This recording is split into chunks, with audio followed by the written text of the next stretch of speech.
বাংলাদেশের ঐতিহ্যবাহী জেলা এটা শরীয়তপুর ঘোষাইরহাট জেলা, ঘোষাইরহাট থানা, হাটুরিয়া, চর মনপুরা।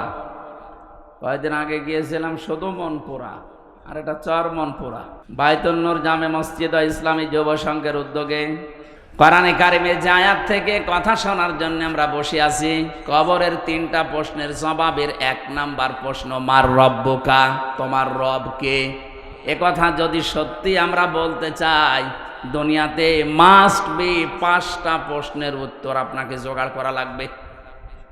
এই যে রব শব্দের ভেতরে কেউ যদি কবরে যেয়ে বলতে চাই রব্বি আল্লাহ, আমার রব আল্লাহ, ফেরেশতারা জবাব হয়ে গেছে, তখন বলবে 5টা বিষয়ের জবাব চাই। কয়টা? আপনি বলবেন রব্বি আল্লাহর, ফেরেশতা চলে যাবে না, 5টা বিষয় জিজ্ঞাসা করবে। এবার আমরা তাফসীর থেকে ওই কথাগুলোই তুলে এনেছি, দেখি আমাদের জীবনে ওই 5টা বিষয় আছে কিনা। যদি থাকে তাহলে আপনি কবরে বলতে পারবেন রব্বি আল্লাহ, আমার রব আল্লাহ। আর যদি 5টার 4টা পারেন, 1টা পারবেন না, কবরে আপনার মুখে আটকিয়ে যাবে, বলতে পারবেন না। তখন বলবেন লা আদরি, লা আদরি, আমার কিছু জানা নেই।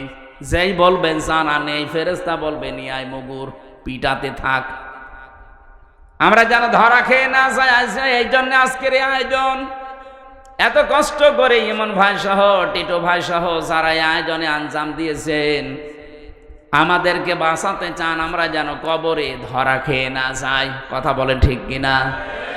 একেবারে নিস্তব্ধ হয়ে এবার শুনবেন। বলেন আউযু বিল্লাহি মিনাশ শাইতানির রাজিম, বিসমিল্লাহির রহমানির রহিম।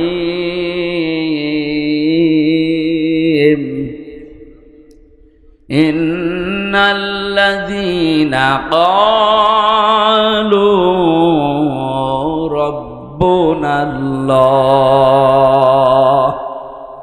সুম্মা ইসতাকামু তাতানাজ্জালু আলাইহিমুল মালাইকা। সূরা হামিম সাজদা।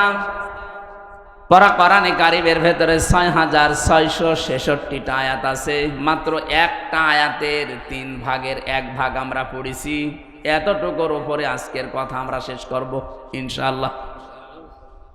আমার এই মাথার ভেতরে কোরআনে কারিমের আয়াত সম্পর্কে যত তথ্য আল্লাহ ঢুকিয়ে দিয়েছেন, আমি যদি আমার হায়াতের শেষ দিন পর্যন্ত আয়াত নিয়ে চিন্তা ভাবনা করে কথা বলতে থাকি, আমার জীবন শেষ হয়ে যাবে, আয়াতের কথা শেষ হবে না।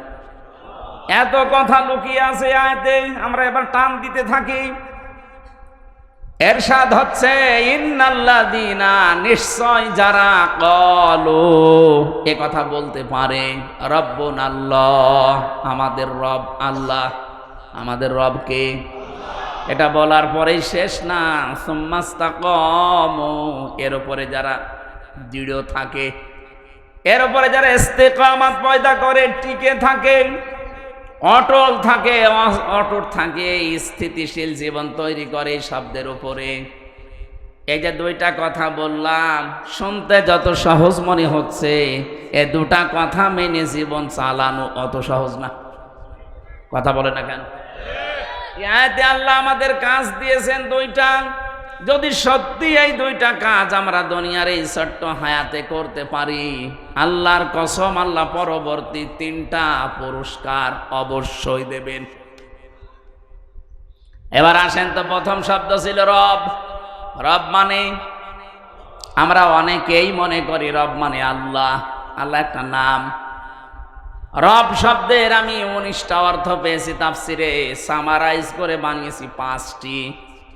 আপনার এই জীবনে যদি প্র্যাকটিক্যাল লাইফে এই 5টি মিলাতে পারেন, কবরে আপনি নির্দ্বিধায় বলতে পারবেন রব্বি আল্লাহ, ফেরেশতা আমার রব আল্লাহ।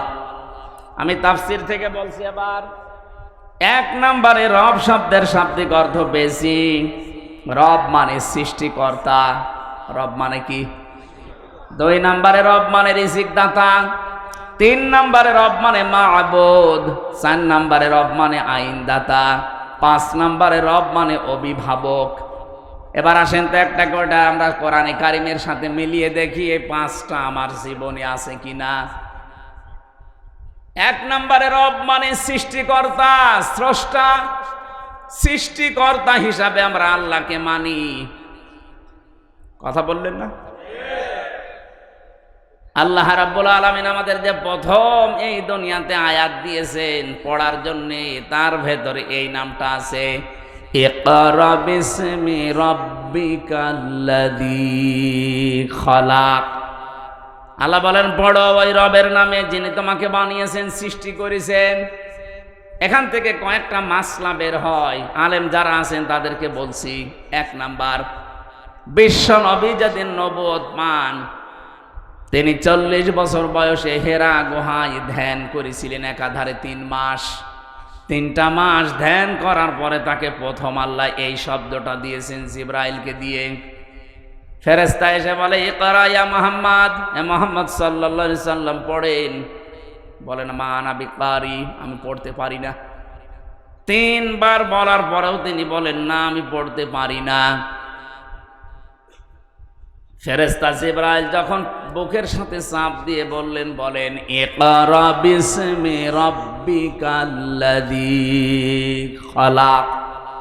হে মুহাম্মদ পড়েন আপনার রবের নামে যিনি আপনাকে বানিয়েছেন। তাফসীরের কিতাবে আছে ফি জিলালিল কোরআনে, মুহাম্মদ রাসূলুল্লাহ 1 সেকেন্ড আর দেরি করেন না, এবার 5টা আয়াত জিবরাইলের সাথে সঙ্গে সঙ্গে পড়েছিলেন। আমার প্রশ্ন হচ্ছে, তিনি 3 বার জিজ্ঞাসিত হলেন যে পড়েন পড়েন পড়েন, 3 বারই বললেন মা আনা বিকারি, আমি পড়তে পারি না। 4র্থবার কি এমন বললেন যে তিনি পড়া আরম্ভ করেছেন? শুধু পড়েননি, 5টা আয়াত একাধারে পড়েছিলেন। জবাব, আমি যতগুলো তাফসীর বিশ্ববিদ্যালয়ে থাকাকালীনের সাথে মিলিয়েছি, প্রতিটি মুফাসসির লিখেছেন বিশ্বনবী পড়েছিলেন এই কারণে, কারণ এতক্ষণ জিবরাইল পড়তে বলেছে, কিন্তু কার নামে এটা বলেনি। যেই বলেছে রবের নামে পড়েন, নবীজি আর 1 সেকেন্ডটা দেরি করেনি। এটা যেন বলতেই চাচ্ছিলেন, ইয়া আখি জিবরাইল, হে ভাই জিবরাইল, বারবার খালি পড়তে বলেন, তে কার নামে পড়ব? আমি তো আর গরু ছাগলের নামে পড়তে পারি না, দেবদেবীর নামে পড়তে পারি না, আমি বাবার নামে দাদার নামে পড়তে পারি না। আপনি পড়তে যখন বললেন বিসমি রাব্বিকাল্লাযী খলাক, ওই রবের নামে পড়েন যিনি তোমাকে বানিয়েছে, আমি কিন্তু দেরি করি নাই। আমার উম্মতদেরকে কিয়ামত পর্যন্ত আমি শিক্ষা দিয়ে গেলাম, পড়াশোনা যদি করতেই হয় রবের নামে পড়া লাগবে। বাংলার মুসলমানেরা নিরপেক্ষ দৃষ্টি দিয়ে বলেন তো, এই 15.5 বছরে রবের নামে যতটুকু পড়াশোনা চলতো, দায়িত্বে যারা ছিলেন আরো অধিকাংশ জায়গায় রবের নামটা তুলে দিয়েছিলেন। বিশ্ববিদ্যালয়গুলোর মনোগ্রামে লেখা থাকলো ইকরা বিসমি রাব্বিকাল্লাযী খলাক, রব্বি জিদনি ইলমা, ইন্নাদ-দীনা ইনদাল্লাহিল ইসলাম, আল ইয়াউমা আকমালতু লাকুম দীনাকুম। এই শব্দগুলো সবই এই 15.5 বছর আপনারা পাল্টিয়ে ফেলার পায়তারা করেছিলেন। অনেকগুলো জায়গা থেকে পাল্টিয়েও দিয়েছিলেন। পড়া যদি রবের নামে মুসলমান না পড়ে, কে হরের নামে পড়বে বলেন? যতগুলো সূক্ষ্ম ষড়যন্ত্র ছিল এই 15.5 বছরে, এই দাদা বাবুদের যতগুলো ষড়যন্ত্র আমাদের ওপরে ছিল, তার 1 নাম্বার এইটা, আমাদের পুরা জাতিকে তারা আল্লাহর দিক থেকে মুখ ফিরিয়ে নাস্তিকতার শিক্ষা দেওয়ার জন্য রব থেকে ভুলিয়ে রেখেছিল। আপনি পড়েন কিন্তু রবের নামে না, একদম বাগডম ঘোড়াডম সাজে, কি পড়বো আমি? হাট্টিমা টিম টিম তারা মাঠে পাড়ে ডিম, কি পড়বো আমি? আপনি তো পড়তে বললে এমন লোকের নামে, এমন সত্তার নামে পড়তে বলবেন যিনি আমাকে বানিয়েছেন। এবার আসেন তো, এই যে খলাক শব্দ, এটা রবের প্রথম অর্থ। রাব্বিকাল্লাযী খলাক, রবকে যিনি বানিয়েছেন, যিনি কি করেছেন? বানিয়েছেন আমাদেরকে কে? রব। বলেন বলেন। আমাদের আদি পিতা যিনি হযরত আদম আলাইহিস সালাম, তাকে শুধু আল্লাহ বানিয়েছেন মাটি দিয়ে, আমাদের কাউকে আল্লাহ সরাসরি মাটি দিয়ে বানাননি, বানিয়েছেন মাটির নির্যাস দিয়ে। হযরত আদম আলাইহিস সালামকে আল্লাহ বানাতে জিবরাইল, মিকাইল, ইসরাফিল 3 ফেরেশতা পাঠিয়েছিলেন জমিনে। একজনও মাটির কান্না দেখে মাটি নিয়ে যেতে পারে নাই। এটা তাফসিরে হাক্কানির ভেতরে আছে। শেষ পর্যন্ত আজরাইল এসে এক থাবা মাটি নিয়েছিলেন, এক খামসা। মুফাসসির বলেন এক খামসার ভেতরে আজরাইলের মাটি ছিল 40 মণ। ফেরেশতাকে বললেন নিয়ে যখন এসেছো বানাও। তার সাথে 70,000 ফেরেশতাকে আল্লাহ সহযোগী বানিয়ে হযরতে আদমের এই দেহটা বানিয়েছিলেন শুধু 60 হাত লম্বা, 120 হাত লম্বা, 60 গজ, 36 হাত মোটা বিশাল দেহ বানিয়েছে ফেরেশতারা ওই এক মোট মাটি দিয়ে। আল্লাহ রাব্বুল আলামিন বলেন থাক, এবার যে চেহারা এটা আমি আল্লাহ নিজে বানাবো। কে বানিয়েছে? ওয়ালাকাদ খালাকনাকুম সুম্মা সাওয়ারনাকুম। আল্লাহ পাক বলেন তোমাদেরকে আমি বানিয়েছি, বিশেষ করে এই চেহারাটা, এখানে কারো হাত নেই। এই চেহারাটা আমি আল্লাহ নিজের কুদরতি হাত দিয়ে খুব শিল্পীর তুলির আকারে সাজিয়েছি। মানুষের চেহারা এই জন্য এত সুন্দর, তামাম দুনিয়ার যত সুন্দর আছে সব চাইতে বেশি সুন্দর মানুষের এই চেহারা। মেয়েরা যারা এসেছেন, মেয়েরা এসেছে, সম্মানিত মা বোনদেরকে এখানে একটা মাসলা বলি। অনেকে রাগ হয়ে গেলে ছেলে মেয়েদেরকে বলে ফেলে তোর মুখে লাথি দেব। না, এটা কবিরা গুনাহ হবে। এ মুখটা আল্লাহ নিজে বানিয়েছেন, এই জন্য মুখের অনেক দাম। আপনি এ কথা বলতে পারেন না। আল্লাহ রাব্বুল আলামিন কোরআনে কারিমে আমাদেরকে এই ইঙ্গিত দিয়েছেন, লাকাদ খালাকনাল ইনসানা ফি আহসানি তাকওয়িম। এই পৃথিবীর যত সৃষ্টি আছে সব চাইতে সুন্দর আহসান ইসমে তাফজিল, এটা সুপারলেটিভ ডিগ্রি বলা হয়। এর উপরে আর সৌন্দর্য হয় না। সব চাইতে সুন্দর করে আমি আল্লাহ মানুষের আকার, এই আকৃতি বানিয়েছি। জোরে বলেন সুবহানাল্লাহ। শুধুমাত্র আদম আলাইহিস সালামকে আল্লাহ মাটি দিয়ে বানিয়েছিলেন। এখন আমার প্রশ্ন, মাটি বানিয়েছেন আল্লাহ কি দিয়ে? আপনি গাজীপুরের মৃত্তিকা গবেষণাগার আছে, মাটি গবেষণা করা হয়, ওখানে মাটি নিয়ে যান, দেখবেন 10টা জিনিস বের করে দেবে এর ভেতর থেকে। মাটির ভেতরে আছে iron, silicon, magnesium, potassium, aluminium, এরকম 10টা জিনিস আল্লাহ মাটির ভেতর থেকে আপনাকে বের করে দেবে। মাটি দিয়ে আল্লাহ শুধু আদমকে, আর আমরা যারা আদমের সন্তান, সরাসরি আল্লাহ আমাদেরকে মাটি দিয়ে তিনি বানাননি, বানিয়েছেন মাটির নির্যাস থেকে। এই মাটিতে খাবার হয়, এই খাবার আমাদের বাবার মা খায়। বাবার এই পেটের নীল দাঁড়ার ভেতরে যেটা জমা থাকে এটাকে বলা হয় স্পার্ম। মায়ের রেহেমের ভেতরে যেটা জমা আছে বুকের ভেতরে এটাকে বলা হয় ওভাম। খাবার দুইজনেই খাচ্ছে, দুইজনের দুইটা জিনিস তৈরি হয়, একটা ওভাম আর একটা স্পার্ম। এই দুইটাকে একসাথে বিজ্ঞানের ভাষায় বলা হয় জাইগট। আল্লাহ রাব্বুল আলামিন বলেন, ফালিয়ানজুরিল ইনসানু মিম্মা খুলিকা মিম্মা দাফিক। মানুষকে একটু নজর করে না, এই যে একটা দুর্বল জায়গায় আঘাত দিয়েছে। আপনি যে অহংকার করেন, এই জন্য আল্লাহ এমন জায়গায় আঘাত দিয়েছেন যে অহংকার সব মাটির সাথে মিশে যাবে। কি নিয়ে অহংকার করো? তুমি কি একটু নজর করো না কি দিয়ে তোমারে বানালাম? বাবার স্ফলিঙ্গ দিয়ে দ্রুত গতিতে বের হয়ে যাও এক ফোঁটা না পাক পানি, যেটা মায়ের রেহেমের ভেতরে জমা হয়। আল্লাহ এখানে দুইটা তথ্য আমাদেরকে দিয়েছেন। এক নম্বরে, ইয়াখরুজু মিন বাইনিস সুলবি ওয়াত তারাইব। আমি যারা শিক্ষিত মানুষ আর আলেম তাদেরকে বলছি, আল্লাহ বলেন এখানে সলবন 1 বচন, তারাইব বহু বচন। তাফসিরের ভাষায় পড়েছি, সলবন বলা হয় মেয়েদের লজ্জাস্থানকে, আর তারাইব বলা হয় ছেলেদের লজ্জাস্থানকে। প্রশ্ন আমার, সন্তান তৈরি করার জন্য শুধু মা একা হলে হবে? হয়েছে একটা, শুধু হযরত ঈসা নবী। এটা আল্লাহর আলাদা নিদর্শন। তাছাড়া স্বাভাবিকভাবে পৃথিবীতে আজ পর্যন্ত কোনো মা একা দুনিয়ায় সন্তান আনতে পারেন নাই। কথা বলেন না কেন? আল্লাহ এই জন্য এখানে দিয়েছেন 1 বছর না, মায়ের ক্ষেত্রে তারা বহু বছর। সলবন আল্লাহ 1 বছর দিয়েছেন। বাবার লজ্জাস্থানের নাম যেখানে আপনি পাবেন 1 বছর, মেয়েদের মায়ের লজ্জাস্থানের নাম পাবেন বহু বছর। বহু বচন একটার পরে 2টা হলেও বহু বচন হয় না, 1 2 পার করে 3 হওয়া লাগে, তারপরে বহু বচন।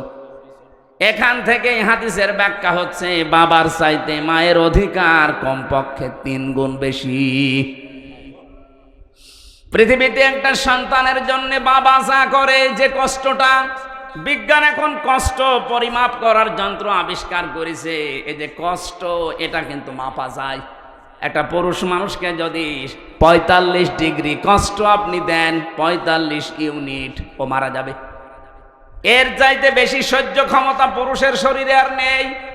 কিন্তু বিজ্ঞান জানিয়েছে একটা মা যখন সন্তানকে দুনিয়ায় আনতে ডেলিভারির কষ্ট সহ্য করে, কমপক্ষে 57 ইউনিট কষ্ট সহ্য করা লাগে। কি বুঝলেন এখান থেকে বলেন তো? আপনার মতো হামসাকে এই দুনিয়ার মুখ দেখাতে গিয়ে আপনার মা 45 না 57 না 45 না 46 না 57 ইউনিট কষ্ট সহ্য করেছে, যেটা পৃথিবীর কোনো পুরুষ সহ্যের বাইরে। নবীজি বলেন যে জানে খেদমত যদি করতে চাও মায়ের করবা, এরপরে মায়ের, এরপরে মায়ের, এরপরে 4 নম্বরে নবীজি বলেছেন বাবার।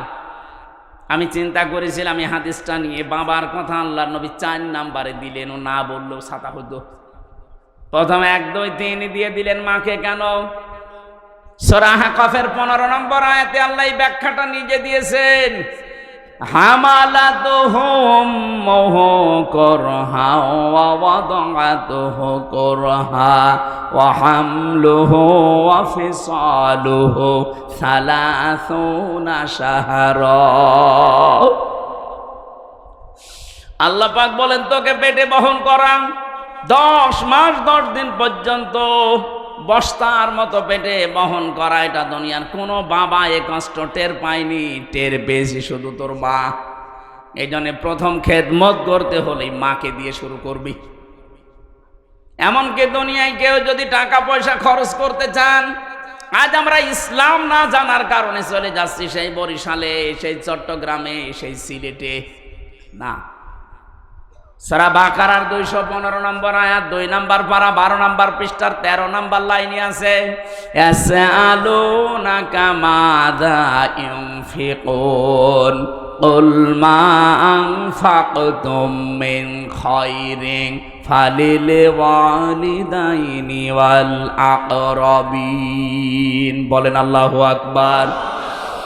আল্লাহ পাক বলেন, হে নবী, দুনিয়ার কোন সলিমদ্দি কলিমদ্দি যদি জিজ্ঞাসা করে যে টাকা পয়সা আমি উপায় করা শিখেছি, ওসি সাহেবের জীবনী মনে করেন, চাকরি যতদিন পায়নি মনে করেন ওনার উপায়ন্তর ছিল না, চাকরি প্রথম পাওয়ার পরে বেতন পেয়েছে।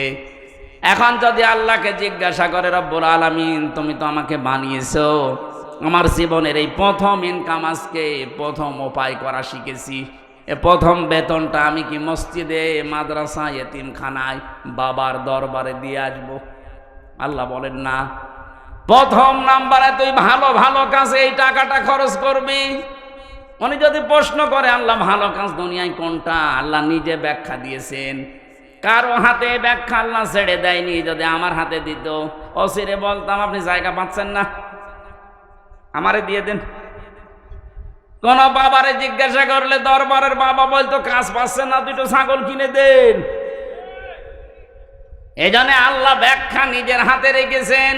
কুল মা আনফাকতুম মিন খায়রিন ফালিল ওয়ালিদাইনি ওয়াল আকরাবিন। আল্লাহ পাক বলেন প্রথম নাম্বারে খরচ করবি তোর ভালো কাজ। ভালো কাজ দুনিয়ায় শুরু হবে তোর মা আর বাবা দিয়ে। সুতরাং জীবনের প্রথম ইনকাম, প্রথম টাকা পয়সা খরচ করার দায়িত্ব আপনার। কে দিচ্ছেন? কার জন্যে? মা বাবার। বলেন বলেন। প্রথমে মা বাবা, এরপরে আল আকরাবিন, নিকট আত্মীয় স্বজনের ভেতরে গরিব থাকলে তাদের, এরপরে এতিম, এরপরে মিসকিন, এরপরে অসহায়।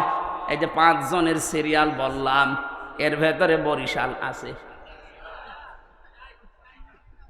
আপনি কোন কারণে চলে যাচ্ছেন? নিজের মা বাবা, নিকট আত্মীয়, এতিম, মিসকিন, অসহায় বাদ দিয়ে একবারে বরিশালে, একবারে পটুয়াখালী।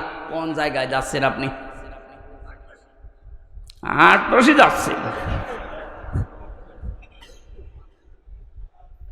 এই জন্য তাফসীর মাহফিলে আসতে হয়। এই আয়াতটা যদি ক্লিয়ার করে যেতে পারি, তাহলে ওসি সাহেবের থানায় অনেক মামলা আমার মনে হয় কমে যাবে।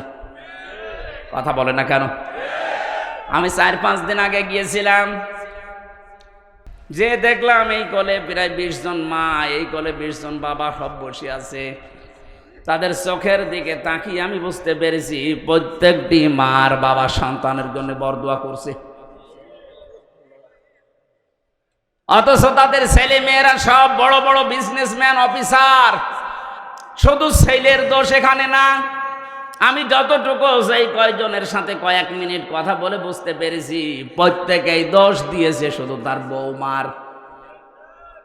ছেলেদের দোষ দিয়েছে কয়েকজন, কিন্তু যতজনকেই জিজ্ঞাসা করলাম আপনার অবস্থায় শেষ বয়সে, বলছে আমার ছেলে শুধু একা দোষ না, দোষ আমার বৌমার।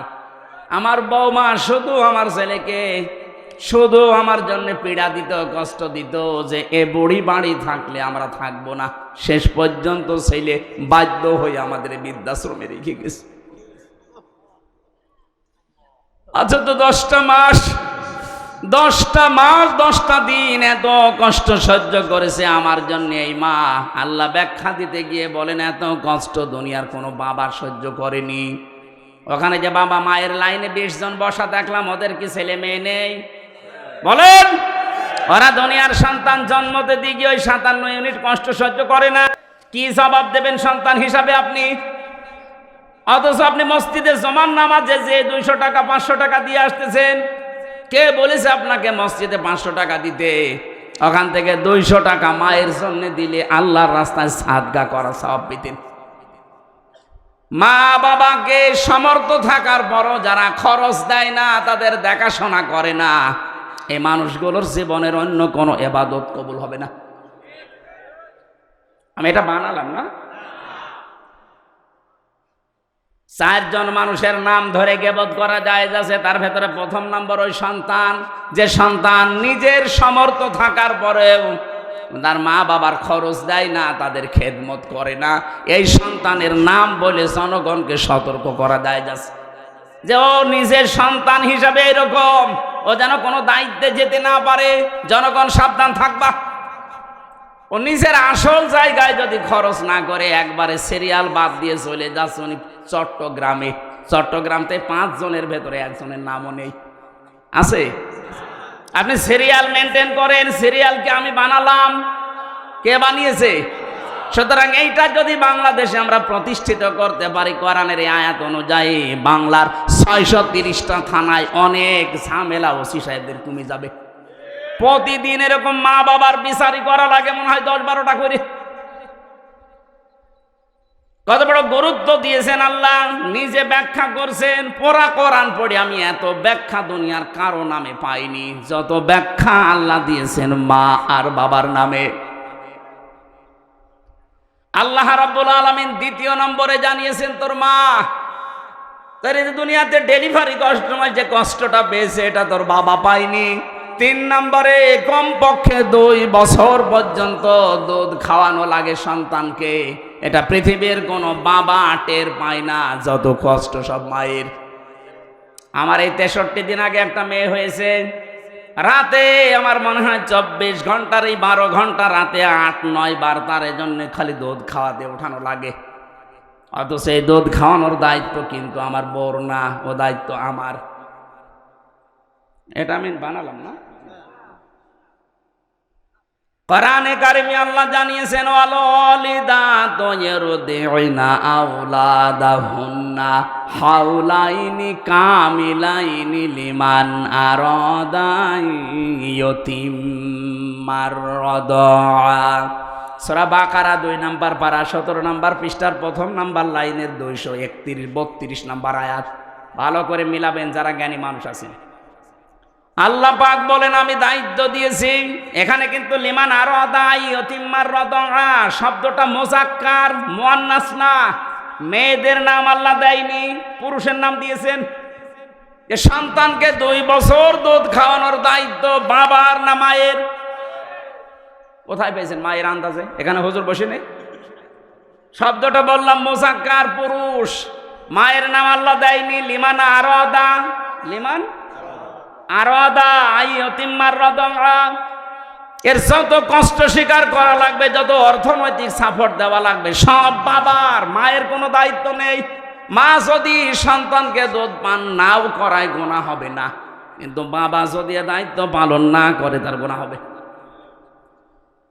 এখন মায়েদের যেহেতু আল্লাহ মেশিন পত্র দিয়েছে, আমাদের দেয়নি। আমাদের আছে?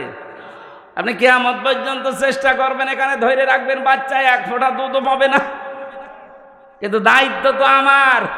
এখন স্ত্রী দয়া করে দায়িত্বটা পালন করে দিচ্ছে। ও যদি বলে তোমার এক একটা ছেলে মেয়েকে 2 বছর খাওয়াতে পারি, 5 লাখ করে টাকা দেওয়া লাগবে, আপনার তাই দেওয়া লাগবে। আমার মনে হয় মাইকে বলা এটা ঠিক হইল না, কারণ আমার ম্যাডাম এখন লাইভ দেখছে। ও ছাতা বাড়ি গেলেই বলবে টাকা দাও, নাই তো তোমার মেয়ে নাও। আমি তো একটা বিপদে পড়ে যাব না, এটা বলে ফেললাম না, আমি আর ভাইকে বলবো না। দায়িত্ব কিন্তু আমাদের, যারা বাবা আছি তাদের। মা যদি দয়া করে পালন করিয়ে দিচ্ছে স্বামীর ওপর একটা অনুগ্রহ করে দয়া দেখিয়ে, তারপরও মা কিছু নেয় না, কথা বলে না কেন? একটা ছোট্ট ছেলে মাত্র 6-7 বছর বয়স, মায়ের কাছে 3টা চিরকুট নিয়ে এসেছে, ডাক দিয়ে বলছে মা এই যে আমার ভাউচার গুলো নেন, আমার টাকা দেন। কিসের ভাউচার? তুমি যে প্রতিদিন আমাকে ওই যে মশারি টাঙাতে বলো, তোমার কথা মতো আমি মশারি টাঙিয়ে দেই, এই জন্য আমি হিসাব করে করে লিখেছি মাসে 30 দিন 30 টাকা।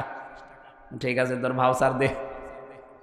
দ্বিতীয় নম্বর, তোমার ওই ছোট মেয়েটাকে আমি কোলে করে ঘুরি, বিকালে আমি খেলা বাদ দিয়ে তোমার মেয়েকে নিয়ে ঘুরে বেড়াই, এই জন্য প্রতিদিন 1 টাকা করে হলেও 30 দিনে 30 টাকা। তুমি যে রান্না করার সময় আমাকে দোকানে পাঠাও বিভিন্ন জিনিস আনতে, প্রতিদিন তোমার কথা মতো বিভিন্ন জিনিস তোমারে আমি এনে দেই, এই জন্য আমার আরো 30 টাকা। আমার এই 90টা টাকা দাও, আর ভাউচারগুলো নাও। মা বলে সন্তান তোমার কাছে আমারও ভাউচার আছে 3টা। কিসের ভাউচার তোমার? তোমাকে আমি 10 মাস 10 দিন এই পেটে রেখেছিলাম, এত কষ্ট পেয়েছি, জীবনে ভালোভাবে খেতেও পারিনি। ওই সময়টা কোনোদিন আমি কারো কাছে কষ্টের কথা বলতেও পারিনি।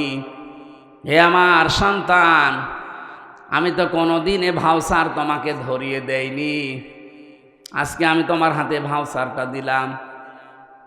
তুমি তো 1 মাসের হিসাব দিলি, আমি 10 মাস 10 দিনের হিসাব দিলাম, দাও। দ্বিতীয় নম্বর, তোমাকে আমি ডেলিভারির যে কষ্টটা সহ্য করেছি, 1 বালতি রক্ত আমার শরীর থেকে ঝরে গেছে। 1 ফোঁটা রক্ত তৈরি হতে কতগুলো খাবারের প্রয়োজন হয় শরীরের ভেতরে যেতে।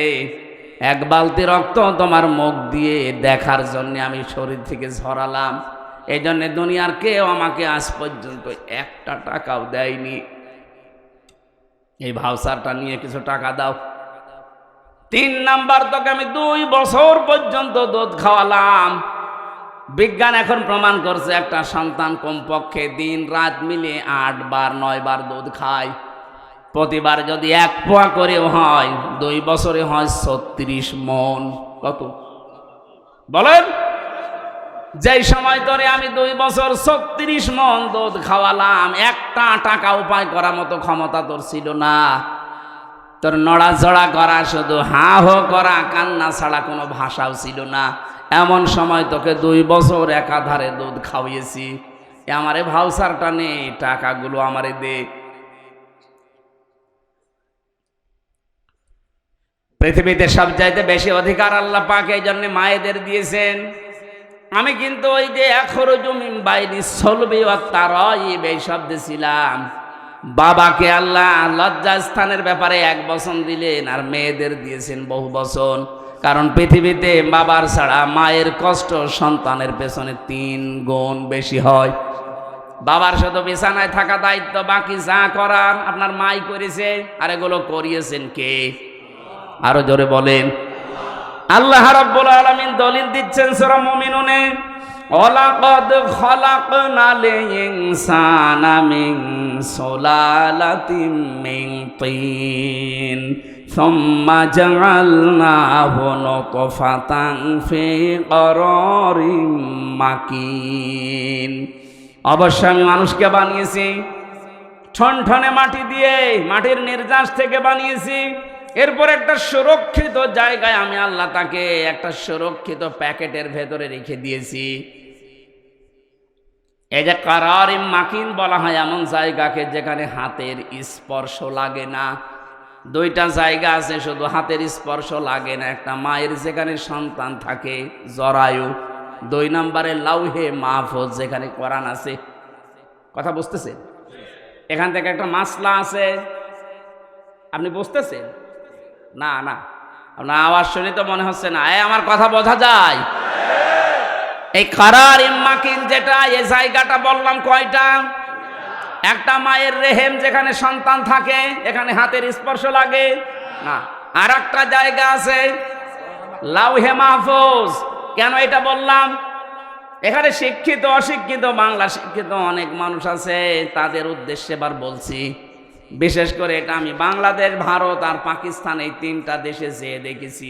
পৃথিবীর বহু দেশে আল্লাহ আমাকে ঘুরিয়েছে, ওই সব দেশে এই ভেজালটা নেই। মাসলাটা বলার পর আমি নিরসন করতে চাই, একটু মিলাবেন। আজ যারা বাংলাদেশে বলে যে ওযু ছাড়া কোরআন শরীফ ধরা যাবে না, এই মাসলাটা দেওয়া হয় কি? কথা বলেন না কেন? এইটার জন্য তারা দলিল হিসাবে বেছে নিয়েছে সূরা ওয়াকিয়ার 77, 78, 59, 69 নম্বর আয়াতটা। আল্লাহ পাক বলেন, ইন্নাহু লাকুরআনুন কারীম ফি কিতাবিম মাকনুন লা ইয়ামাসসুহু ইল্লাল মুতাহহারুন। ওসি সাহেবের কাছে বিভিন্ন ধরনের মানুষ যেহেতু আছে, আমি ওনাকে উদ্দেশ্য করে বলছি জ্ঞানের জন্যে। আল্লাহ বলেন এটা সম্মানিত কোরআন, এটা সুরক্ষিত করা আছে সংরক্ষিত জায়গায়। আমি কারারিম মাকিনের অর্থ বললাম কয়টা? বলা লাগবে। 1 নম্বরে হাতের স্পর্শ ছাড়া, হাতের স্পর্শ ছাড়া যে জায়গাটার নাম আল্লাহ বলতে চান, ওইটা হয় 1 নম্বরে মায়ের জরায়ু যেখানে সন্তান থাকে, 2 নম্বরে লাউহে মাহফুজ। এ জায়গা ছাড়া আর হাতের স্পর্শ লাগে না এমন কোন জায়গার নাম বলেন আপনি, পারবেন না। মায়ের রেহেমের ভেতরে যেহেতু সন্তান, এমন জায়গা আল্লাহ প্যাকেট করে রেখেছেন, কোনো হাতের স্পর্শ ওখানে লাগতে পারে না। এখানে যেহেতু কোরআনের বিষয় আল্লাহ কথা বলতে চান, তাহলে মায়ের রেহেম এটা হবে না, কারণ এখানে কোরআন, এখানে কোরআন থাকে। আমি মনে হয় কথা বোঝাতে পারিনি। মায়ের রেহেম যেখানে সন্তান আমরা ছিলাম, ওখানে কি কোরআন থাকে? না। তাহলে দ্বিতীয় অর্থ হবে সেই লাউহে মাহফুজ, এখানে যেহেতু কোরআন আছে, তাহলে এই জায়গাটাও হাতের স্পর্শ আমাদের লাগে নাই। আল্লাহ বলেন লা ইয়ামাসসুহু, টান আছে, লা ইয়ামাসসুহু। যারা আরবি গ্রামার বোঝে, হুর ইঙ্গিত মারজা, এ দুনিয়ার কোরআনের দিকে না, মায়ের ওই জরায়ুর দিকে না, রেহেমের দিকে না, এটা হচ্ছে লাউহে মাহফুজের দিকে। আল্লাহ বলেন লা ইয়ামাসসুহু, ওই কোরআন স্পর্শ করে না, ইল্লাল মুতাহহারুন, মুতাহহারুন ছাড়া। এখন মুতাহহারুন কি? মুতাহহারুন শব্দের অর্থ 2টা, একটা হচ্ছে পবিত্রতা, 2 নম্বরে নিষ্পাপ। ও বাংলার মুসলমানেরা বলেন তো, এই পৃথিবীতে 100 ভাগ পবিত্র 100 ভাগ নিষ্পাপ কোনো মানুষ হতে পারে? যে কোনো সময় আপনি নাপাক হবেনি। কথা বলেন না কেন? স্বপ্ন দোষ আপনার বলি কই আসবে? যদি হয়ে যায় আপনি নাপাক হয়ে গেলেন। হ্যাঁ, ফেরেশতারা একদিকে নিষ্পাপ আর একদিকে পবিত্র, এটা মানতে অসুবিধা আছে? বলেন বলেন। তাহলে আল্লাহ এই আয়াতগুলো দিয়ে ইঙ্গিত দিয়ে যেটা বোঝাতে চাই, এই কোরআন শরীফ না, ওটা লাউহে মাহফুজের কোরআন, যে ওখানে যারা ধরে ওরা একদিকে পবিত্র আর একদিকে নিষ্পাপ। অথচ এটা আমরা টেনে দুনিয়ার দিকে মিলিয়ে কোরআন থেকে জাতিকে দূরে সরিয়ে রাখার একটা সূক্ষ্ম ষড়যন্ত্র। হ্যাঁ, আমি আপনাকে বলছি আরবি টু আরবি যেটা কোরআনের আকর্ষণের জন্য, সম্মানের জন্য আপনি ধরবেন না। যদি গোসল ফরজ হয়ে যায়, স্বামী স্ত্রীর ব্যবহার স্বপ্ন দোষ, এরকম কোন গোসল ফরজের কাজ হয়ে গেলে আরবি কোরআন ধরবেন না। কিন্তু ব্যাখ্যা করা আছে ইংরেজিতে, ব্যাখ্যা করা আছে বাংলায়, ব্যাখ্যা করা আছে উর্দুতে। আপনি কোরআন শরীফের ব্যাখ্যা বিশ্লেষণ তাফসির আছে, ধরতে পারবেন না। কে বলেছে আপনাকে? এটা আমার মনে হয় ইহুদি আর খ্রিস্টানদের সূক্ষ্ম একটা ষড়যন্ত্র, আমরা যেন কোরআনের কাছে সবসময় আসতে না পারি। এর কাছে সবসময় আসতে না পারলে আপনি জীবনের গাইডলাইন পাবেন না। এই কথা বুঝতেছেন? দেরি হয়ে যাচ্ছে। আমি যেটা বলতে চাই, আল্লাহ রাব্বুল আলামিন এবার জানিয়েছেন, সুম্মা খালাকনান নুতফাতা আলাকাতান ফাখালাকনাল আলাকাতা মুদগাতান ফাখালাকনাল মুদগাতা ইযামান ফাকাসাউনাল ইযামা লাহমা। এই যারা চলে যাচ্ছেন শুধু প্রসাব পায়খানা আর বিড়ি খাওয়া বাদ দিয়ে কেউ যাবেন না। খুব বেশি নেশা লাগলে বিড়ি খেয়ে আবার চলে আসবে। তাছাড়া যদি ভালো লাগছে না চলে যাচ্ছে, আপনার কিন্তু গোনা হবে ভাই। যে কয়জন যাচ্ছে আমার মনে হয় এগুলোই যাচ্ছে, হয় প্রসাব পায়খানা অথবা বিড়ি খাওয়া। যান, নেশা যদি বেশি লাগে খেয়ে কিন্তু আবার চলে আসবেন বলছি। খুব জরুরি না হলে উঠেন না। আমার সামনে কিছু কথা আছে, খুব দরকার। কবরে যেহেতু আজ হোক কাল হোক যাওয়াই লাগবে। যাওয়ার পরে যদি ধরা খেয়ে যায়, এ পুরা জীবনটাই মাটি। এজন্য কেউ যদি ধরা না খায়, সেই জন্যই তো আজকের এই আলোচনা। আল্লাহ আমাদের প্রত্যেককে অনুধাবন করার, বোঝার যোগ্যতা দান করেন, বলেন আমিন। এখান থেকে একটা বেদাত আজকে বাংলাদেশ থেকে আমি তুলে দিতে চাই এই শব্দ দিয়ে। খুব খেয়াল করে শুনবেন। শিক্ষিত মানুষ যারা আছেন তারা একেবারে নাম সই করতে পারেন এমন মানুষ এখানে আছেন না? আর শিক্ষিত তো বাদই দিলাম, নাম সই করতে পারেন এরকম মানুষ হাত তোলেন তো। ঠিক আছে, বাকিগুলো তো সব আয়ে বিয়ে পাস। আল্লাহ পাক বলেন, সুম্মা খালাকনান নুতফাতা আলাকা। এই যে বাবার স্ফলিঙ্গ দিয়ে পানিটা বের হওয়ার পরে মায়ের রেহেমের ভেতরে জমা, এই নুতফাটাকে আমি আল্লাহ আলাক বানাই 40 দিনে। কয় দিনে? শুধু আলাক বানিয়ে শেষ করেনি, ফাখালাকনাল আলাকাতা মুদগা, এটা আর 41 মুদগা বানায়। এখন আলাক কাকে বলে, নুতফা কাকে বলে, মুদগা কাকে বলে? এই তিনটা শব্দের গুরুত্বপূর্ণ একটা শব্দ আমরা এখন নিরসন করব, যেটা মুদগা বলা হয়। বাংলাদেশে আজ হাজারো দরবারে এই শব্দ নিয়ে ধোঁকা দিয়ে বোকা বানিয়ে তারা ব্যবসা করে খাচ্ছে। আপনি মেলাবেন, দেখবেন আপনার জীবন পরিষ্কার হয়ে যাবে। বলবেন এ কি ধোঁকায় ছিলাম গো। আমি এই মুদগা সম্পর্কে একটা হাদিস বলছি, এবার তাকান। আল্লাহর নবী জানিয়েছেন, আলা ইন্না ফিল জাসাদি মুদগাতুন। এদিকে তাকান, বললাম না ক্লাস চলছে। আলা, সাবধান বা জেনে রাখো, ইন্না ফিল জাসাদি মুদগাতুন। ইন্না মানে অবশ্যই, ফি মানে মধ্যে, জাসাদ মানে শরীর, মুদগা মানে গোস্তের টুকরা। অবশ্যই প্রতিটি মানুষের শরীরের ভেতরে একটা গোস্তের টুকরা আছে। কোন জায়গায় আছে? না না, শরীরের ভেতর। ফিল জাসাদি, শরীরের মধ্যে। এখন কি এখানে যারা বসে আছেন কেউ বলতে পারবেন এই মাথা আমার শরীর, বুক আমার শরীর, পেট আমার শরীর? পুরাটা মিলে কি? বলেন বলেন। নবীজি কিন্তু এ কথা বলেন না যে এই পেটের ভেতরে বা মাথার ভেতরে বা বুকের ভেতরে, এটা বলেননি। কোন জায়গায় এখন আপনাকে আবিষ্কার করা লাগবে। আলা ইন্না ফিল জাসাদি মুদগাতুন, অবশ্যই মানুষের এই 3.5 হাত বডির ভেতরে এক জায়গায় এই মদগাটা আছে।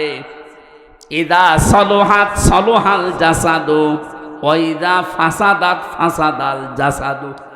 যখন ওই গোস্তের টুকরাটা ভালো হয়ে যায় তখন পুরা শরীর ভালো হয়ে যায়। ওইটা যখন খারাপ হয়ে যায়, নষ্ট হয়ে যায়, ওই মানুষটাও নষ্ট হয়ে যায়। নবীজি শেষের ভাষায় বলেন আলা ওয়াহিয়াল কলব, ওই গোস্তের টুকরাটার নাম হচ্ছে কলব।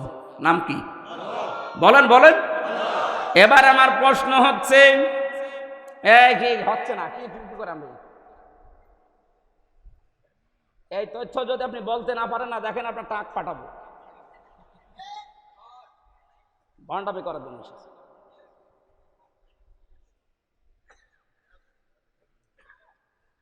শব্দটা ছিল মদগা। মদগা শব্দ আপনি কম্পিউটারের কাছে যান, এই মদগা শব্দ আরবিতে হোক, ইংরেজিতে হোক, বাংলায় হোক, পৃথিবীর 4,500 ভাষা আছে। যে ভাষায় লিখে ওর ভেতরে দেন, দেখেন মদগা হওয়ার শর্ত বের করে দেবে। চিকিৎসা বিজ্ঞান জানাচ্ছে যদি মদগা বলতে চান 3টা বিষয় লাগবে তার ভেতরে। 1 নম্বরের ভেতরে রক্ত থাকতে হবে। কি থাকবে? এই মায়ের যে রেহেমের ভেতরে বাবার যেটা জমা হয়, এটা কি রক্ত? কি? বীর্য। বলেন বলেন। এর আরবি নাম নুতফা। আরবি নাম কি? এই নুতফাটা 40 দিন পরেই কিন্তু বীর্য হয়ে যায় না, বীর্য পাল্টাতে পাল্টাতে 40 দিনে হয় আলাক। আলাক মানে না, আলাক শব্দের আবিধানিক অর্থ এখন বাস্তবে যেটা বিজ্ঞান দেখাচ্ছে, আলাক মানে ঝুলন্ত। এই যে যোগ বলে না, যোগ, যোগ এভাবে কি থাকে? ঝুলে থাকে। মায়ের জরায়ুর দেওয়ালের ভেতরে ঠিক চোখের মতো আমরা এভাবে 40 দিন ঝুলেছিলাম। তার আরবি নাম আলাক। ইকরা বিসমি রাব্বিকাল্লাযী খলাক খলাকাল ইনসানা মিন আলাক। আলাকটার ব্যাখ্যা বিজ্ঞান এখন কম্পিউটারের কাছে। এখানে থাকলে আমি স্ক্রিনে আপনাকে দেখাতে পারতাম কি করে ঝুলি আছে। আমার মনে হয় এভাবে তথ্যগুলো আবিষ্কার করার মাধ্যমে মেডিকেলে যারা ছেলেমেয়েরা ডাক্তারি পড়ছে, এদেরকে যদি এইভাবে আমরা দেখিয়ে বোঝাতে পারতাম, মুসলমান ছাত্র ছাত্রীদের ঈমান আরো বেড়ে যেত। আলাক মানে ঝুলন্ত। 2 নম্বরে আলাক মানে জমাট বাঁধা রক্ত। আলাক মানে 3 নম্বরে যোগ। 99টা অর্থ আছে এই শব্দটার। এতটুকু আল্লাহ শেষ করে দেয়নি, বলে 3 নাম্বারটা জায়গায় যে এটা মদগা হয়। মদগার প্রথম শর্ত হতে হলে ওই 40 দিন 80 দিনের পরে হয়ে যায় ওটা। প্রথমে রক্ত আসবে ওর ভেতরে, 2 নম্বরে চর্বি তৈরি হবে, 3 নম্বরে রাবারের উপরে কামড় দিলে একটা দোড়া কাটা ভাব তৈরি হয়। কি? আপনি রাবারের উপরে কামড় দেন, দেখবেন দাঁত বসে একটা দোড়া কাটা ভাব তৈরি হয়। ওইটা তৈরি হবে এই 3টার সমন্বয়ে যেটা হয়, তার আরবি নাম বলা হয় মদগা। এবার আমার শিক্ষার বিষয় হচ্ছে, আমরা যে বাংলাদেশে আজ 68,000 পীরের দরবার থেকে কথা শুনি যে তোমার কলব পরিষ্কার করা লাগবে। ওরা বলে বাম স্তনের 2 আঙ্গুল নিচে একটা গোস্তের টুকরা আছে, ওইটার নাম কলব। ওটা যদি ধাক্কা মারো শিখির দিয়ে, তাহলে ওটা পরিষ্কার হবে। কি বলে না? আমার প্রশ্ন হচ্ছে, কলব হওয়ার জন্য নবীজি যেটার নাম বললেন, প্রথমে ওইটার নাম শব্দ কি বলেছিলেন? মদগা। আলা ইন্না ফিল জাসাদি, প্রতিটি মানুষের শরীরের ভেতরে গোস্তের টুকরার নাম কি? মদগা। বলেন বলেন। মদগা হওয়ার শর্ত কয়টা? আরো জোরে বলেন। 1 নম্বরে রক্ত থাকবে, 2 নম্বরে চর্বি, 2 নম্বরে, 3 নম্বরে দোড়া কাটা ভাব থাকবে। আপনি আমার উপরে রাগ না করে কোরআন আর হাদিস নিয়ে কম্পিউটারের সামনে বসে গবেষণা করে মিলান। আমি তো আন্দাজে বলছি না, পড়ে বলছি। আমারটা যদি ভুল হয় আপনার মানার দরকার নেই, আপনার বাবারটাই মানেন। কিন্তু আমারটা ভুল প্রমাণ করতে না পারলে আপনার ওই বাবার ব্যবসা বন্ধ করা লাগবে। আমি ব্যবসা বলছি এই কারণে, মদগার সাথে শেষের শব্দটা ছিল আলা ওয়াহিয়াল কলব। নবীজি বলেন ওই গোস্তের টুকরাটার নাম কি?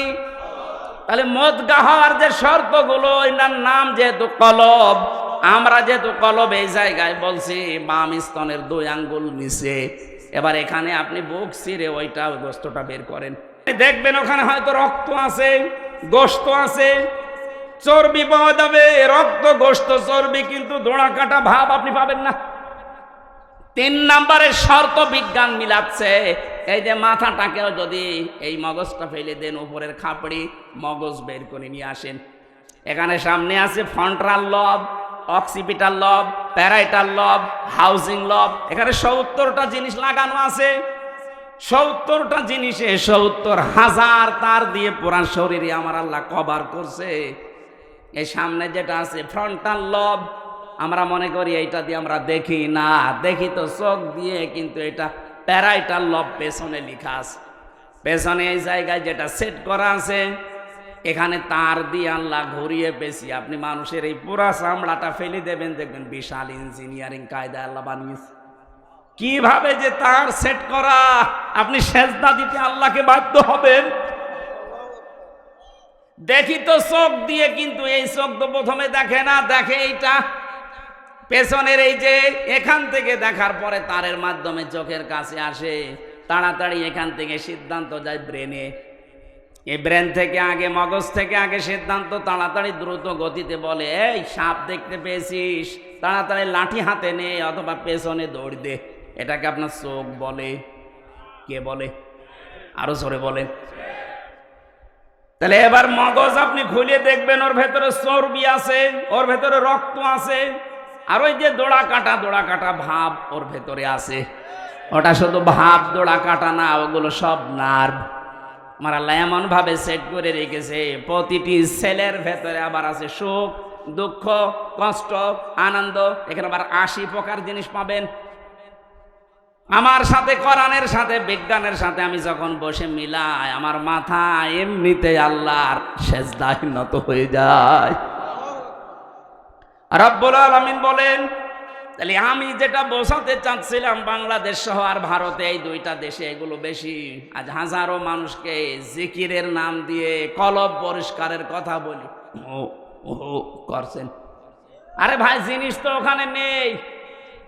নবীজি বলেছিলেন, এই গোস্তটা ভালো হয়ে গেলে মানুষ ভালো হয়, এটা খারাপ হয়ে গেলে মানুষ নষ্ট হয়ে যায়। তা আমার এখানে যেটা আছে, এইটা খারাপ হলে মানুষ তো খারাপ হয় না, খারাপ হয় এইটা। এর ভেতরে যেটা আছে, এইটা যদি কারো নষ্ট হয়ে যায়, তখন লোকটা পাগল হয়ে যায়।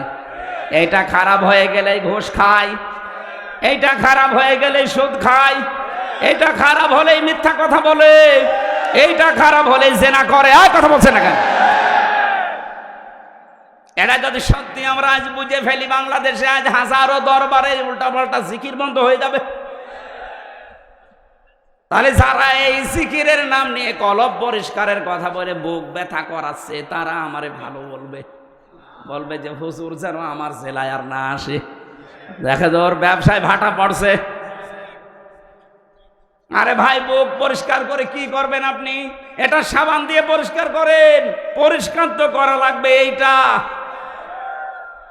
এই মোবাইলে এত তথ্য আমি এক জায়গায় করেছি আয়াত দিয়ে, যদি সত্যি আমাদের এইটা পরিষ্কার হতো, তাহলে 15.5 বছর অত্যাচার করতো না। এইটা পরিষ্কার হলে 15.5 বছর আয়না ঘরে বা থাকা লাগতো না। আপনি বলছেন আয়না ঘর কি? 10 দিনে আমার জীবন বিষিয়ে উঠেছে, অথচ ওখানে আমি 8 বছর, 10 বছর, 14 বছরের মানুষ পেয়েছি। ওখানে কবরের মতো জায়গায় আছে, আপনি তো টের পাচ্ছেন না, শুধু দরবারে বসে বসে হু হু করছেন। এইটা খারাপ হয়ে গেছে, এই কারণে মানুষ এত জুলুম করে। বিনা কারণে মিথ্যা মামলা দিয়ে ধরিয়ে দেয় ওনার কাছে, আবার নিজেই ওনার কাছ থেকে টাকা দিয়ে ছাড়িয়ে নিয়ে আসে। এটা 15.5 বছর হয়নি, কিচ্ছু জানে না, ঘরে শুয়ে আছে, ঘুমিয়ে আছে, ঘুম ভেঙে দেখছে ওনার থানায়, কি গো তুই গাছ কেটেছিস কখন? স্বপ্নে। এইরকম মামলা চলছিল। কথা বল না কেন? আমার নামে যে মামলা ছিল, এরকম গায়েবী মামলা, আন্দাজে, আমি কিচ্ছু জানি না। আমার বাড়ি থেকে ধরে নিয়ে আসলো, গ্রামের বাড়ি কুষ্টিয়ার হালসায়, অথচ পরের দিন পেপারে ওরা লিখে দিল যে ওনারা কুষ্টিয়ার মজমপুর থেকে। পুরা মিথ্যা। এখান থেকে যে মিথ্যা আরম্ভ হয়েছে, পুরা কেস 3 বছর পুরাটাই মিথ্যা। মামলার আয়ু ছিল এই যে পাশে মাদারীপুরের ট্যাকের হাটে বাড়ি, ওনার আমি খুঁজতেছি, পাচ্ছি না। ওনার দোষ না, ওনারে দিয়ে করানো হয়েছে। কয়েকদিন আগেও আমি কথা বলেছিলাম যে কি আমার মামলা তো সব ঢিসমিস হয়ে গেল, আপনি কোথায়? বলছো হুজুর আমারে মাফ করে দিন। মাফ করবো মানে? আমারে যে 3 বছর ফাঁসির কন্টেম ছেলে রেখে দিলেন, আপনাকে আগে 3 বছর রাখি, এরপরে বলেন মাফ করে দিন। বিশেষ করে আমার দায়িত্বে যারা ছিল রিমান্ডে, এসপি শেখ ইমরান, খুলনায় বাড়ি, আমি এই লোকটাকে ছাড়বো না, কারণ এই ইচ্ছা করলে আমার অনেক কিছু বাঁচিয়ে দিতে পারবে। মোবাইলটা নিয়ে এমন এমন দৃশ্য উল্টাপাল্টা করেছে। আমার ম্যাডামের ছবি ছিল বিয়ের দিনের, ওইটা দেখে বলছে কি পূর্ণিমা ছবি আপনার? কিসের পূর্ণিমা? এই যে আরে ভাটা আমার, এটা আমার বউ। হুজুর এত সুন্দর বউ পেয়েছে কি করে? দাঁড়ান বউ তুলে নিয়ে আসবো। বলেন কত চরিত্র, কত নিচে নামলে এ কথা বলতে পারে একটা আলেমের সাথে। এই সেই কয়জন মানুষ দায়িত্বে ছিল, পুরাটা মিথ্যার উপরে সাজিয়ে 3টা বছর আমার জীবন থেকে কেড়ে নিলেন। কি হয়েছে? এখন তো আপনারা সব পালিয়ে বেড়াচ্ছেন। এদেশে যদি আমি আপনার নামে মামলা নাও দেই, আমার উপরে জুলুম করার কারণে জালেমরা আল্লাহর মামলার আসামি। এই জন্য 1628 জন মানুষ এই দেশের দায়িত্বে ছিল। 1628 জন মানুষই আমার মনে হয় আল্লাহর মামলার আসামি। দেখেন কম বেশি হয় নিজে জুলুম করেছে, নাই নিজে জালেমের সহযোগী। মদগার ব্যাখ্যা যেটা বললাম, আমার চিন্তা ভাবনা গবেষণা আমার যারা উপরে আছে তাদের যদি ভুল হয় আপনি আরো বেশি করেন। আমার মাথা তো ছোট, এ বড় বড় মাথা আছে, এই ফজলু ভাইয়ের মতো এরম মোটা মাথা যাদের, তাদের চিন্তা ভাবনা আরো বেশি করেন, দেখেন কি পান। আমি আপনাকে জানাচ্ছি আহ্বান যে আফালা ইয়াতাদাব্বারুন আল কোরআন, চিন্তা ভাবনা করেন কোরআন শরীফ নিয়ে, আপনাকে আল্লাহ হেদায়েত দিয়ে দেবে ইনশাআল্লাহ। কিন্তু এইটা বাদ দিয়ে আজ গবেষণা হয় লালনের জীবনী নিয়ে, কত মন গাঁজা খেয়েছে। বাংলাদেশে লালন গবেষণাগার তৈরি হয়, আফসোস 96% মুসলমানের দেশে কোরআন গবেষণাগার নেই। এই কথা বলেন না কেন? বেশি সময় হয়ে গেল না? না বেশি, 1 ঘন্টা সময় চেয়েছিলাম, 1 ঘন্টা 10 মিনিট হয়ে গেছে। না বলতে তো পারবো, এখনো কেবল একটা পয়েন্টও যায়নি। হ্যাঁ আমি বলে যাই না? না, এই মানুষের এই মাথায় কথা ধরারও লিমিট আছে। এই যে 45 মিনিট করে ক্লাস নেওয়া হয় কেন? যারা ক্লাস নেয় বিশ্ববিদ্যালয়ে ওদের জ্ঞান নেই তাই না? ওরা ক্লাস নিলে, ডক্টর লোকমান স্যার ক্লাস নিলে মনে হয় 45 মিনিট না 45 দিন চলে যাবে, আপনি টের পাবেন না, এত জ্ঞানী মানুষ। কিন্তু 45 মিনিটের পরে সরকার ওনারা আর ক্লাস নিতে দেবে না, আর একজন চলে আসবে, ওনারটা বাদ। কারণ মানুষের মেধায় কথা ধরার তো লিমিট আছে। আমি বলেই গেলাম, আপনি শুনিয়েই গেলেন না, এভাবে দরকার নেই। ক্লাসের সিস্টেমে আমি কথা বলি, আর এইটাই নিয়ম।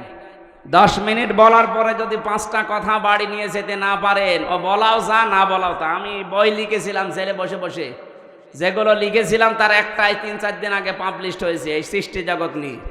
এই মদগা শব্দের ব্যাখ্যা ওখানে আছে। এই গাড়ি কি আমার নাকি? এই গাড়িতে আমার লিখিত বইটা আছে, শিক্ষিত মানুষরা অবশ্যই নিয়ে যাবেন। আজকের আয়াতের ব্যাখ্যা ওখানে করা আছে। আমি পড়াটা পারলাম না, 11টা বেজে গেছে। আমার 10টায় ঘুমানোর কথা ডাক্তারে বারবার বলে, আমি আজকে বাদ দিয়ে দিচ্ছি। আমি সাইদ ভাইয়ের ওখানে করব, বাকিটা দেখবো ইনশাল্লাহ। আজকের মতো 11টা অনেক রাত, আমি এত রাত পর্যন্ত জেগে থাকি না, 10টায় ঘুমিয়ে পড়ার নিয়ম। আল্লাহুম্মা আমিন।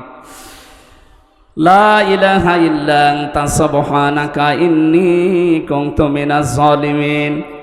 আল্লাহ তাআলা যেভাবে আরম্ভ করেছিলাম, সারা রাত যদি কেটে যেত কেউ বাড়ি যেত না। কোরআনে কারীম শোনার জন্যে তোমার বান্দা বান্দিগুলো এত পাগল, এদেরকে তুমি কোরআনের হেদায়েত নসিব করে দাও। সম্মানিত মা বোন, শুনলাম এর চাইতে ডবল হয়েছে তারা। আল্লাহ তাদেরকে খাদিজার মতো, আয়েশার মতো বানিয়ে দাও রব্বুল আলামিন।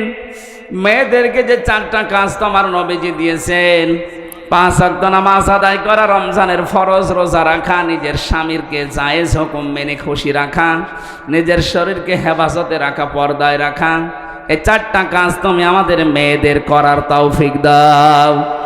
এ মাহফিলের প্রধান অতিথি যিনি শ্রদ্ধাভাজন বড় ভাই, এলাকার কৃতি সন্তান জনাব মিয়া নুরুদ্দিন অপু অসুস্থ হয়ে সিঙ্গাপুরে আছে। আল্লাহ তাকে শেফায়ে কামেলা আজেলা নসিব করে দাও